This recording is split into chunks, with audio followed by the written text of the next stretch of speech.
नमस्कार दोस्तों, जैसा कि हमने पिछली वीडियो में हृदय रेखा की चर्चा की थी, आज की हम वीडियो में मस्तिष्क रेखा की चर्चा करेंगे। सबसे पहले तो हम ये जान लेते हैं कि मस्तिष्क रेखा प्रारंभ कहाँ से होती है। तो हमारा ऊपर गुरु का जो क्षेत्र है, बृहस्पति का क्षेत्र, इसको छोड़ेंगे। नीचे जो हमारा निम्न मंगल का क्षेत्र है, इसको छोड़ेंगे। जहां से हमारी जीवन रेखा उद्गम होता है, इस तरीके से ये इसी के साथ में मस्तिष्क रेखा निकलती है। तो ये रेखा है, ये हमारी मस्तिष्क रेखा है। मस्तिष्क रेखा के दूसरे नाम मातृ रेखा, बुद्धि रेखा है। ये वीडियो महत्वपूर्ण उन व्यक्तियों के लिए रहेगी जो गवर्नमेंट जॉब चाह रहे हैं या गवर्नमेंट जॉब कर रहे हैं, स्टूडेंट है, व्यापारी हैं, क्योंकि इसका दूसरा नाम ही बुद्धि रेखा है। तो ये हमारी बुद्धि को बहुत ज्यादा प्रभावित करती है। मैं चाहता हूं कमेंट सेक्शन में लिखें कि किस रेखा का नाम पितृ रेखा है। तो जीवन रेखा का दूसरा नाम पितृ रेखा है, उसी तरीके से मस्तिष्क रेखा का दूसरा नाम मातृ रेखा है। यह हमारे माता से मिलने वाले सुख और माता को मिलने वाले सुख को दिखाती है। तो सबसे पहले तो किस तरीके से मस्तिष्क रेखा प्रारंभ होनी चाहिए। जैसे अगर मस्तिष्क रेखा जैसे मैंने निर्माण किया है, बिल्कुल चिपक के हमारी जीवन रेखा जो हमारी लाइफ लाइन है, इससे बिल्कुल चिपक के प्रारंभ हुई है। जैसे यहाँ पे आप ये क्षेत्र देखेंगे, यह जो क्षेत्र है बिल्कुल चिपक के निकली है। जैसे ये अगर इस तरीके से प्रारंभ हुई है तो माना जाता है कि ऐसा व्यक्ति होगा, वह अपने समाज के रीति रिवाज मानेगा, माता पिता के जो रीति रिवाज होंगे उनको मानेगा, अपने धार्मिक रीति रिवाजों का पालन करेगा। लेकिन इसकी दूसरी स्थिति बनती है कि बिल्कुल चिपक के प्रारंभ ना हो, अपितु ये यहां से हमारी जो जीवन रेखा इससे कुछ ऊपर पार से प्रारंभ हो जाए। इस तरीके से अगर मस्तिष्क रेखा इस तरीके से प्रारंभ होती है, तब वह थोड़ी सी दूरी बना लेगी हमारी जीवन रेखा से। ऐसे में व्यक्ति थोड़ा सा स्वतंत्र हो जाता है। किस चीज का स्वतंत्र हो जाएगा? वह अपनी धार्मिक मान्यताओं को हो सकता है बहुत ही तुलनात्मक तरीके से पहले देखे कि ये सीधे रूढ़िवादी मान्यताएं हैं या इनका कुछ महत्व भी है, उनको तब माने। थोड़ा अपने विचारों का स्वतंत्र हो सकता है। आपकी जो फॉलो चल रहा है, घर में ट्रेडिशन चल रहा है, उनसे अलग हटके बात कर सकता है, थोड़ा स्वतंत्र हो जाएगा। लेकिन इसी रेखा के बीच में कुछ ऐसी रेखाएं इसको जोड़ दें, आपस में छोटी छोटी रेखाएं आए और इसको जोड़ दें। अगर ऐसे में वो रेखाएं जोड़ देती हैं, तब व्यक्ति स्वतंत्र तो होगा अपनी बातों को लेकर अपनी धार्मिक बातों को जरूर मानेगा, अपनी सामाजिक बातों को भी मानेगा। तो ये सबसे अच्छा गुण हो गया। उसके विचार भी स्वतंत्र रहेंगे और अपने धार्मिक मान्यताओं का भी पालन करेगा। ये दूसरी बात हुई। तीसरे प्रकार की जो हमारी रेखा होती है, जब मस्तिष्क रेखा कुछ अति कर दे, जो हमारी जीवन रेखा है ये इससे बहुत ऊपर से निकले और चली जाए, कोई बीच में जुड़ाव भी ना हो, कोई भी चिन्ह भी ना हो। ऐसे में व्यक्ति इतना ज्यादा स्वतंत्र हो जाएगा, उसके आचार और विचार उसके घर से नहीं मिलेंगे, परिवार से नहीं मिलेंगे, धार्मिक रूप से भी स्वतंत्र हो सकता है और वह क्वेश्चंस भी उठा सकता है अपने माता पिता पर। ऐसे में यह पितृ रेखा कहलाती है हमारी जीवन रेखा, मस्तिष्क रेखा मातृ रेखा कहलाती है। तो कई बार इसका फर्क बच्चे के जन्म लेने के बाद माता पिता के संबंधों पर भी पड़ जाता है। इसीलिए बहुत ज्यादा स्वतंत्रता होना अच्छा नहीं है। अब मैं दूसरी इसकी चर्चा करता हूं। यह तो मैंने बात की कैसे प्रारंभ होती है। इसके अलावा एक बात आती है, मस्तिष्क रेखा हमारी जो प्रारंभ हुई कैसे जा रही है, उसका निर्माण कैसे हो रहा है।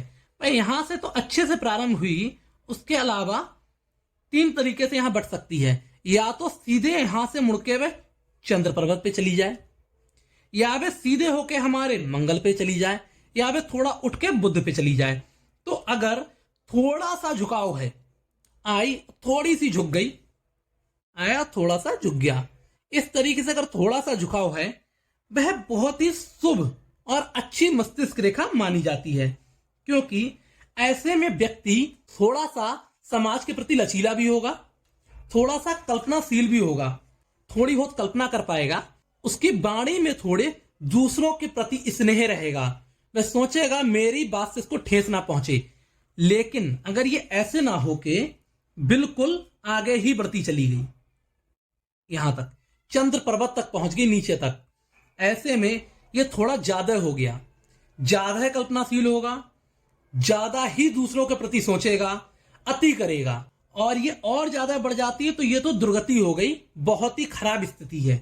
ऐसे में व्यक्ति अपनी ही कल्पनाओं में ही रहेगा, उसको समाज से कोई मतलब नहीं है, उसको इस बात से मतलब नहीं है कि उसकी बातों से क्या फर्क पड़ेगा। वह अकेले में बैठ के भी अलग अलग तरीके से मुद्राएं बनाएगा, हाथों से रोड पे चलते हुए मुद्राएं बनाएगा। ये अच्छा लक्षण नहीं है।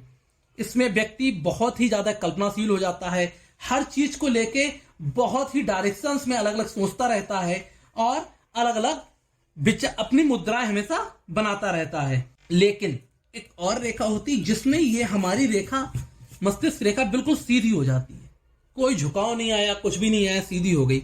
ऐसे में व्यक्ति के अंदर बिल्कुल कल्पना शक्ति खत्म हो जाती है, वह बिल्कुल काल्पनिक नहीं होगा, उसके अंदर कल्पना शक्ति बिल्कुल नहीं होगी, अपनी बात पे डटा रहेगा। एक फायदा तो होता है, ऐसे व्यक्ति की बुद्धि थोड़ी सी ज्यादा कुशाग्र होती है, लेकिन वह मल्टीटास्किंग नहीं कर सकता है, एक ही कार्य करेगा, उसी में अपना जीवन लगा देगा, ये उसका दुर्गुण है। उसके अलावा थोड़ा सा मनी ओरिएंटेड होगा, समाज के लिए इतना अच्छा नहीं होगा, बिल्कुल कल्पना नहीं होगा, अपनी बात स्ट्रेट फॉरवर्ड करेगा, किसी को बुरा भी लग सकता है, तो ये इसका दुष्परिणाम है। इसके अलावा आपने सामान्यता देखा होगा, कई बार द्विभाजित हो जाती है, जो हमारी मस्तिष्क रेखा है यहां तक तो आई और द्विभाजित हो गई। अगर ये ऐसी द्विभाजित हुई है तो ये सबसे शुभ मस्तिष्क रेखाओं में से एक है। एक इसकी आप देखेंगे शाखा बुध और मंगल की तरफ देख रही है, दूसरी शाखा चंद्रमा की तरफ देख रही है। ये सबसे अच्छा बैलेंस है। व्यक्ति साहसी भी होगा मंगल की वजह से, व्यक्ति की बुद्धि बहुत तीव्र होगी बुध की वजह से, व्यक्ति दयालु होगा चंद्र की वजह से। ऐसे व्यक्ति बहुत ही मल्टीटास्किंग होते हैं, बहुत ही जल्दी सफल भी हो जाते हैं। लेकिन इसी में दूसरा परिणाम आता है कि वह लाइन बढ़ते हुए अगर हमारी हृदय रेखा को जुड़ गई, ये लाइन हमारी बढ़ी और हृदय रेखा को जुड़ गई और ये नीचे तक पहुंच गई, चंद्रमा तक। अब क्या, ये फिर से एक अति वाली स्थिति आ गई है। अगर ऐसा होता है कि हमारी मस्तिष्क रेखा की एक रेखा जुड़ के हृदय पहुंच गई, दूसरी चंद्र पे आ गई, तो वह थोड़ी पागलपन की स्थिति हो जाती है। अगर ऐसा व्यक्ति किसी को प्रेम करेगा तो इतना करेगा कि अगर वो उसको छोड़ के चला जाता है तो पागलपन की स्थिति आ जाएगी। ये अति स्थिति है, इसलिए अच्छी नहीं है। ऐसा व्यक्ति बहुत ही ज्यादा दीवाना पाया जाता है। ऐसे में व्यक्ति बहुत प्रेम करता है, अथाह प्रेम करता है, पागलपन की स्थिति तक प्रेम करता है। अगर हमारी जो मस्तिष्क रेखा है वह चंद्रमा पे काफी ज्यादा नीचे बढ़ गई है, अब कुछ अवगुण प्रारंभ हो जाते हैं। पहला क्या, अगर हमारी रेखा जहां पे चंद्रमा पे खत्म हुई है उसके नीचे 3 से 4 ऐसी आड़ी रेखाएं आ जाएं, ऐसी जैसी मैंने स्थिति में दिखाई हैं, ये बहुत ही शुभ स्थिति नहीं है। अगर ये रेखा लंबी हो गई है, हाथ में कुछ अशुभ चिन्ह है, मैं पहले ही बार बार कहता हूं कभी एक रेखा देखकर निर्णय नहीं लेना चाहिए, दूसरी रेखाएं देखनी चाहिए। अगर हम देखेंगे कि जो हमारी सूर्य की उंगली है उसके नीचे दीप, तिल या गड्ढा है, हमारे मस्तिष्क रेखा के नीचे ऐसी आड़ी लाइनें हैं, शुक्र पर क्रॉस का निशान है, या फिर हमारे शनि पर क्रॉस का निशान है, या शनि उठ गया है, शनि पर्वत उठ जाता है तो एकांतवास दिलाता है। यहां पे सूर्य के नीचे दीप का निशान आ गया है, इसका मतलब सिर संबंधी रोग हो सकते हैं उसके। और यहां पे इस तरीके से आड़ी रेखाएं आ गई हैं। अगर किसी व्यक्ति की ये सब बातें मिल गई तो ऐसा व्यक्ति एक अवस्था में जाके आत्महत्या कर सकता है, ये बहुत अच्छा लक्षण नहीं है। उसके अलावा आत्महत्या नहीं करेगा तो एक ये भी चांस बनता है कि उसकी मृत्यु हो जाए, किसी दुर्घटना में इस तरीके से उसकी मृत्यु हो जाए। अगर इसकी जगह ये क्रॉस पे ऐसे खत्म होता है, ये आई और क्रॉस पे खत्म हो गई, और इस तरीके से एक दीप का निशान बन जाए हृदय रेखा पे और एक दो अवगुण हाथ में आ जाए, कई रेखाएं में देखनी पड़ती हैं, ऐसे क्रॉस पे ये खत्म हो हमारी रेखा, ऐसे में व्यक्ति आत्महत्या कर सकता है या उसकी अचानक मृत्यु हो सकती है, ये अच्छी स्थिति नहीं है।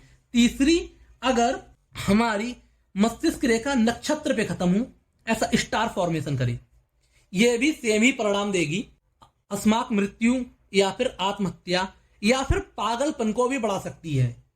चौथी स्थिति आती है जाली का निर्माण। यहां पे एक ऐसी जाली बने पूरी, ये वर्ग ना बने, वर्ग अलग चीज है, ये वर्ग होता है, लेकिन मैं जाली की बात कर रहा हूं, 3 या 4 लाइनें हों दोनों तरफ से, तब या तो वह व्यक्ति आत्महत्या कर सकता है या उसकी पागलपन की स्थिति आ सकती है। तो आज की वीडियो में मैंने प्रमुख प्रमुख मस्तिष्क रेखा से रिलेटेड बातें बताई हैं। आशा करता हूं आप कुछ ना कुछ नया सीख रहे होंगे और उम्मीद करता हूं आप कुछ सीखेंगे तो कमेंट अवश्य करेंगे, वीडियो को लाइक करेंगे और चैनल को सब्सक्राइब करेंगे। इसका पार्ट 2 जल्द आने वाला है। धन्यवाद।